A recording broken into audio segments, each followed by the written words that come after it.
Welcome back to PC Hoops with Coach Kim English, and joining us right now is the head coach himself. Coach, congratulations on a big win. Can you take us inside the locker room, and what was it like in Cincinnati after that one?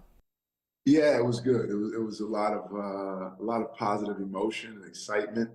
One of our best wins in the season, where we had really good and valuable contribution from everyone, every single person that stepped on the court. I don't feel like anyone, had a bad game, and everyone always, impacts winning. But I felt the vibe in the locker room that everyone really felt like they impacted winning, and that's important, because athletes of this caliber, their performance really matters to them, and everyone doesn't play well every night. Some guys encounter struggles and hardships, but you have to hold good face after a win. This was one of the few times this season I felt like everyone really felt like they had a big impact on the game. And you mentioned just the contributions from every single guy on the roster. What does that do for the confidence of your group that you were able to have a game like that and win in different ways?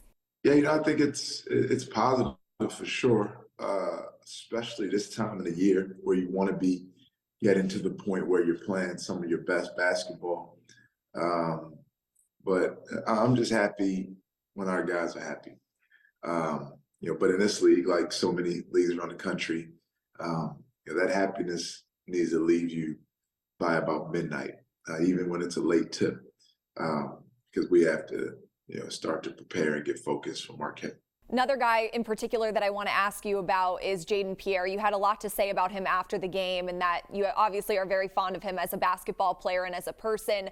What was it like for you to see him have a game the way he did against Xavier?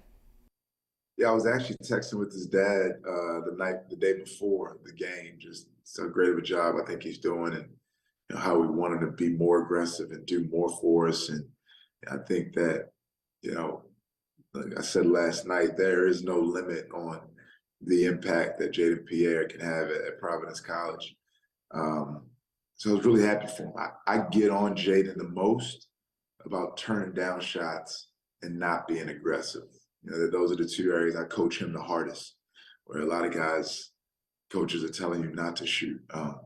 So he made big plays throughout the game, big defensive plays, big offensive plays, assisting, finishing, scoring. I thought last night was one of his best games as a Friar. A theme that you mentioned, both you and Jaden post-game, was that toughness was the difference down the stretch in the win for you guys. How do you maintain that as you move forward in the stretch run of the season here? Well, if you're not tough, you won't be in our program. And if you're not tough, you won't win games in the Big East. It's too physical, too competitive of a league. The stakes are too high, especially this time of the season. Tom Izzo has a great line. It's been the thought of a week for us a few times this season and in the preseason. Players play, tough players win. There's so many times in college basketball, young players that aren't playing a lot, they'll complain to their parents or their coaches back home when they say, I want to play. I want to play. I just want to play. Anyone can play, but tough players win. Guys that want to win are tough. Guys that are tough win. And you don't beat Xavier, Marquette, Creighton, Butler, St. John. So many teams in this league. Connecticut, you can't even get on the court with them. Seton Hall, the best teams in this league. It's a toughness game before it gets to basketball. Simply getting the defensive rebound off the glass is tough. It's how you handle the ball, catch the ball, pass the ball to enter your offense is toughness. How you defensive rebound, how you finish at the rim is toughness. Your one-on-one defense, your post defense is toughness. It's what I love about this league, the foundation of this league, the history of this league, the current status of this league. Toughness wins, and it's what we target in recruiting, is what we want to cultivate with our current group. And how much of a role does experience play in that? An example, Ticket Gaines last night with that final block, those clutch free throws, being able to make that big of an impact in a game-changing moment like that. How big is the experience? Yeah, tough. I mean, Ticket is you know, to talk about his experience, I have to start with toughness. From the east side of Buffalo, as tough as they come, great family, um, great tough mama. Take it, take it's tough because his mama's tough. Um, uh, but he's been in tough programs. He was at Tennessee with us for 2 years. He's gone through the rigors as a, you know, not this. He's guarding power forwards at 6'6", 195 pounds. His experience, his toughness is key. He missed a wide open three that would have broke their backs. Our team didn't let him put his head down. They went down, scored. They called a timeout. You keep your head up, and there you go. He had to make the stop to give us possession, got the rebound, and made the free throws to put the game pretty much analytically final. Looking ahead now, this break that you guys have, a week off in between games, is this coming at a good time for you? Uh, yeah, I think it always is. It's a time for you to sit back and prepare and watch. We get to watch Marquette play Xavier this weekend.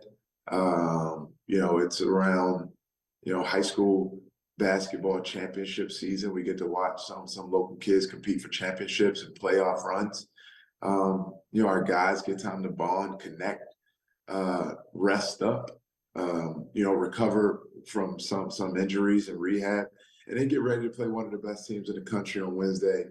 And as good of a venue as there is in college basketball, Five-Star Forum against, a great friend of mine and one of the best coaches in the country, Shaka Smart, and some of the best players on one of the best teams in the country.